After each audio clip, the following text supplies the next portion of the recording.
It ain't the left side or the right side, then it must be the fin side. It ain't the left side or the right side. Thank you, Solo D. Welcome to another episode of On the Fin Side here with Kat and Paul Pickin. You can follow us on Facebook, Twitter, Spreaker, iTunes, YouTube, and on iHeartRadio. The Dolphins are playing the Saints bright and early in London this weekend because where else would you rather go but London to play a football game after you're coming off one of the worst losses you've had in several years for the Miami Dolphins, losing 20-6, to the Jets last week. No real injuries to report. Mike Pouncey was held out of practice with a hip injury. Big surprise there, but he should play. The Saints will get Willie Snead, wide receiver, back from a 3-game suspension. Not many injuries to note on their part either. The Saints are coming off a crushing 34-13 win over the Carolina Panthers. Paul, here we are, 1-1. The Dolphins have a pretty tough schedule coming up, starting with the Saints here. This early in the season, week 4, is this a game the Dolphins have to win? I think it is for moral purposes. Given how poorly everything went down this past week, I think Miami really needs to get their head right with this game. And I will say, I'm not going to throw the defenses under the bus as I think I was ready to during that Jets game review. I look back at it, I mean, yeah, the defensive backs have left a little bit to be desired, but with how good Miami's been against the run, and that's including Chase Allen, Mike Hall, Kiko Alonso, the front four, even though we've had a few folks that haven't performed up to snuff. I can't fully fault the defense here. It's the offense that really needs to get their head out of their ass in this game. Yeah, they do. I mean, Jay Cutler in the offense in the first half against New York, 42 yards. I mean, it was a pathetic showing. Don't let the stats sheet fool you on that. I mean, the last 2 drives were basically all the Dolphins' yards in that game. They need to be able to spread the field and take advantage of these one-on-one matchups because looking back at the Saints in the first 2 games, Sam Bradford and Tom Brady spread the field and just shredded them. 57 for 71, 6 touchdowns, no interceptions, a quarterback rating of 146 in those 2 games.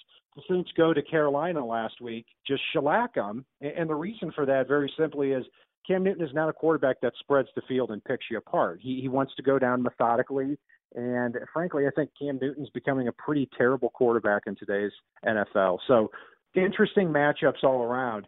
But when you look at one matchup I like is at defensive end, their defensive end, and a huge part of their defense is Cameron Jordan, their multiple-time Pro Bowler. He's going to go up against Juwan James, who doesn't seem to let up any sacks. He lets up very few pressures every week. So, Paul, the Saints may struggle to pressure Jay Cutler in this game. One can hope. The Jets front four was a very good front four, but you look at the Saints front four, and outside of Cameron Jordan, they're nowhere near what the Jets have on the defensive line. The one position of strength outside safety for the Jets. So looking at that, this is a game that if Miami cannot do something against the Saints defense, and as you said, be able to spread that ball around, that's the time to start throwing up red flags all over the place, truly, because the Saints defense has been a defense that, as much as Miami's struggled to put an offensive line that's functional together, the Saints have really struggled to put together a defense that has any form of functionality whatsoever for years as well. So really it's kind of weakness against weakness, strength against strength in this scenario. It is, but I'll tell you what, I mean, last week, the Jets, even though they have a better defense than the Saints have, at least in my opinion, Saints didn't have a great defense either, and they're shutting out the Dolphins for the first 58 minutes of the game. This offense needs to respond big time. Adam Gase has called their play embarrassing, and I couldn't agree with him more. He's actually called it embarrassing the last 2 years, which shows how high his standards are. That's one good thing about Adam Gase. Heads typically roll when the Dolphins are playing as poorly as they did last week. Paul, on the defensive side of the ball, Drew Brees is doing Drew Brees-like things this year. 6 touchdowns, no interceptions, quarterback rating of over 109. He's been picking apart everybody. The Saints have the ability, with their 3-headed running back monster, with Michael Thomas and former Dolphin Ted Ginn and Willie Snead, to really spread the field here. What do you think the Dolphins have to do defensively? As goofy as this sounds, the big worry for me in this game is Ted Ginn, because he's probably going to be lining up against Bobby McCain, Alteron Werner, Michael Thomas, guys that aren't fully known for covering a burner threat. So Ginn's found his little niche around the league since he's left the Dolphins. And with a quarterback like Drew Brees, Brees will uncork it. So the defensive line has to put constant pressure on Brees and give the secondary a chance to make plays by doing so. That's going to be one of the biggest keys in this game. Here's something that'll make you throw up here. In 2008, when Tony Sparano took over the Dolphins, Josh McCown was the Dolphins' starting quarterback before Chad Pennington came in, and the Dolphins' top wide receiver was Ted Ginn. How fitting it would be if those two came back and burned the Dolphins back-to-back weeks. You're right, Paul. Ted Ginn has turned into a very good deep threat. Maybe one-dimensional, but still very good deep threat. And I saw last week with the Saints, their offense was pretty simple in what they did. They threw a lot of screen passes to running backs, a lot of intermediate passes to Willie Snead and to Michael Thomas, and then they would take 2 or 3 shots a game with Ted Ginn. And I think that's what the Dolphins can expect in this matchup too. The key thing here for me defensively for the Dolphins, stop blitzing every time. If you're not getting pressure with your front four, you may want to bring somebody up, send them to the quarterback, but you cannot have you're sending 6 or 7 people to the quarterback against Drew Brees, because he's going to do one of two things. He's either going to throw a screen pass to the running back, and that running back is going to have nobody to dodge on the way down the field, or he's just going to dump the ball over the middle. I'm not 100% with you. I don't want to see them blitzing heavily.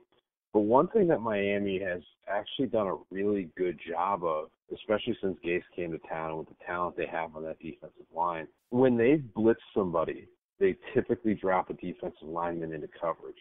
And it's very short coverage, which puts them in an opportune position to cover that screen game. And we've seen a lot of interceptions come out of that. Jordan Phillips has a couple of them. Cameron Wake has a couple of them. And you look at some of those, and it's like, maybe 1 or 2 blitzes, especially given as good as Mike Hull or Chase Allen or Kiko Alonso have been overall against the run, even though a couple of them have gotten washed out a few times.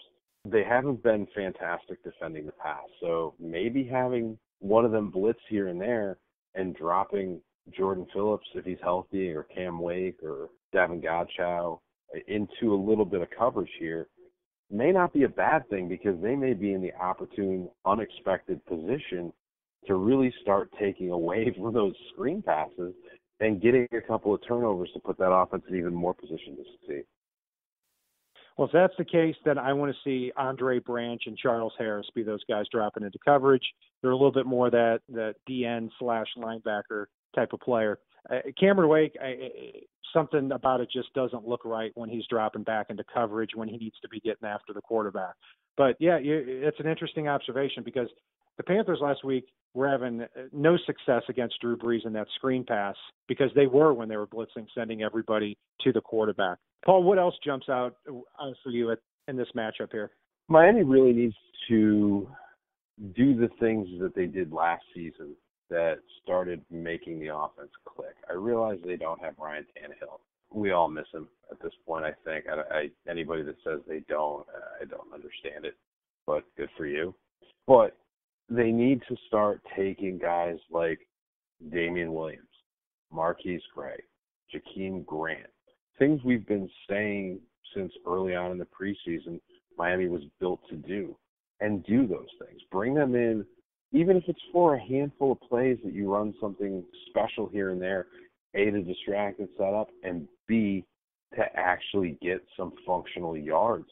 Because the typical vanilla, as you pointed out in our last episode, Joe Philbin-esque offense that they've run these first 2 weeks, that doesn't get the job done even against a pretty poor defense like the Saints. It is Joe Philbin-like. I mean, that's the way the offense has looked the first few weeks. And I understand the Dolphins have a quarterback that's only been on the team for a month. I mean, I think that was stupid to begin with, but that's a whole different show. I mean, you've got a lot of different parts here on offense in terms of weapons, and I kind of thought that was the plan heading into the year, where, yeah, we're going to have Parker Stills, Ajayi, and Landry out there most of the time, but we're going to throw Anthony Fasano out there and go run heavy, or we're going to put Jakeem Grant out there for some end arounds. We just quite haven't seen that yet. And the Dolphins need to start showing some of this in this game against an opponent that's pretty weak on the defensive side of the ball. So it's a big matchup, and I'll tell you, I do think that this is a game the Dolphins absolutely must win. Because I'll tell you, if they go to 1-2 in this contest, you've got a very good Titans team playing next week who crushed the Dolphins last year, who match up very well with them and are looking really solid so far in this season. Then you've got the Raiders the week after that. I mean, you could 1-1 with a loss to the Jets very easily could fall to 2-3 or 1-4. And I got news for you. Dolphins aren't coming back from that this year.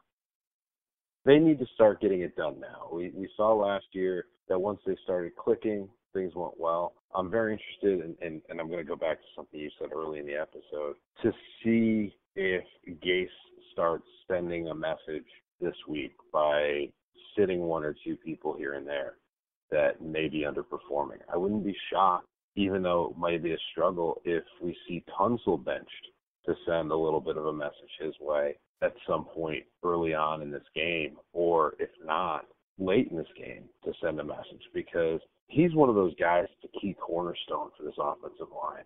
He needs to get it right for things to work, and he has not done so through the first two games of the season. And they need to do something to get that offensive line playing better. If you see that offensive line playing better, you'll start seeing Jay Ajayi spring a little bit more. You'll start seeing Jay Cutler have a little more time to make his slow decisions with his slow windup and start hitting the weapons that Miami has. Miami has the best set of weapons that they've had in I don't even know how long. They really should be able to get a lot of things done on offense, and they're not thus far. They need to start doing something differently here. Yeah, Laramie Tunsil has not looked that good so far. I mean, he was a player I wasn't really all that worried about heading into the year. I still think he'll be a great player. You know, I think he's going to smooth those rough edges out. And I've actually got to take responsibility for it. You know, I didn't want to tell you this, but 2 weeks ago, I bought an authentic Laramie Tunsil jersey, and I wore it last week, and I take full responsibility. So now we understand why he's playing so poorly. They I guess, they really have to send a message. For our listeners who don't know the backstory, I'm cursed with jerseys. I bought an authentic Jonathan Martin jersey months before that happened. I bought a Ryan Tannehill authentic jersey, and then months later the guy got injured and hasn't played in the last year and won't play for 21 months. So we'll hope that Laramie Tunsil here breaks the streak of the jersey. But so far, that's not really working. So we'll see what happens. But, yeah, the Dolphins do have to turn it around here, because if not, I'll tell you what, this season could get out of hand very quickly. Lawrence Timmons is going to return for the Dolphins in this game, should start at middle linebacker. Paul, overall, when you take a look at what he's done and what kind of impact that he could make here, how do you take him returning to the lineup? At this point, I'm taking a little bit of a wait-and-see approach, but you know what? If his teammates are willing to accept him back, I'm good with it. Miami needs some help at the linebacker position. I like the thought of him teaming up with Kiko and Chase Allen for this game. Very curious to see if Stephon Anthony there gets any action in this game. I thought we would have seen some previously, but going up against his former team, it might be an ideal scenario for somebody to have a little bit of a breakout moment. Yeah, I'm going to play wait and see with Timmons. It seemed like a very uncharacteristic snap for him, and I don't know. I really don't. It's an odd thing because he was Mr. Ironman, Mr. Reliable, Mr. I'm always out there every day, and to just dip like that, I don't fully understand it. Well, I took the wait and see approach for about a week. That something really bad must have happened. Now I know that he was not in physical harm. His family was not in physical harm. He just got angry, left town, and went back to Pittsburgh because he was homesick before starting. I'm sure there were other factors involved. For me personally, I would have loved it if the Dolphins slammed the door right in his face. He quit on the team And he quit on the team the same way Ricky Williams did, the same way Jonathan Martin did, the same way Chidi Ahanatu did. And I put him exactly in that territory. I don't see how I'm going to change my opinion on that. But I will say he does make the Dolphins better on paper.